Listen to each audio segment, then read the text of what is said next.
আধুনিক যুদ্ধক্ষেত্রে লেজার অস্ত্রকে ভবিষ্যতের গেম চ্যালেঞ্জার হিসাবে দেখা হচ্ছে। কম খরচে দ্রুত ড্রোন, রকেট ও ক্ষেপণাস্ত্র ঠেকাতে সক্ষম হওয়ায় সৌদি আরব, যুক্তরাষ্ট্র, আরব আমিরাত, ওমান ও কাতারের মতো আরব দেশগুলো এখন লেজার ভিত্তিক প্রতিরক্ষা ব্যবস্থার দিকে ঝুঁকছে। একসময় লেজার অস্ত্রকে ভবিষ্যতের প্রযুক্তি হিসেবেই দেখা হতো, তবে এখন তা ধীরে ধীরে বাস্তব সামরিক ব্যবস্থার অংশ হয়ে উঠছে।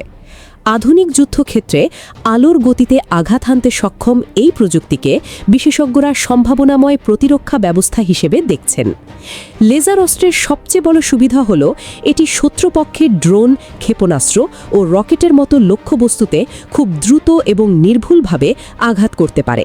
প্রচলিত ক্ষেপণাস্ত্র প্রতিরক্ষা ব্যবস্থার তুলনায় এর পরিচালন ব্যয়ও কম, ফলে দীর্ঘমেয়াদী যুদ্ধে কম খরচে টেকসই প্রতিরক্ষা গড়ে তোলার ক্ষেত্রে লেজার অস্ত্রকে গুরুত্ব দেওয়া হচ্ছে।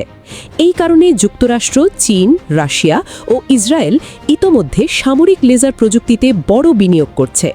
মধ্যপ্রাচ্যেও এই প্রবণতা এখন স্পষ্ট। সৌদি আরব চীনের তৈরি সাইলেন্ট হান্টার লেজার সিস্টেম কিনেছে এবং যুক্তরাষ্ট্রের লেজার অস্ত্র কেনার বিষয়েও বিবেচনা করছে।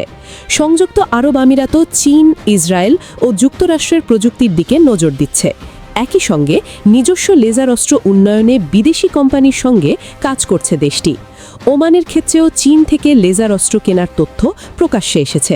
আর কাতার তুরস্কের যে আকাশ প্রতিরক্ষা ব্যবস্থা বিবেচনা করছে, তার মধ্যেও লেজার প্রযুক্তি রয়েছে।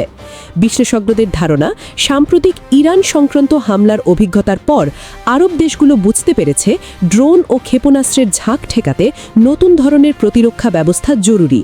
আর সেই কারণেই লেজার অস্ত্র এখন আর শুধু ভবিষ্যতের প্রযুক্তি নয়, বরং মধ্যপ্রাচ্যের নিরাপত্তা হিসেবের একটি গুরুত্বপূর্ণ অংশ হয়ে উঠছে।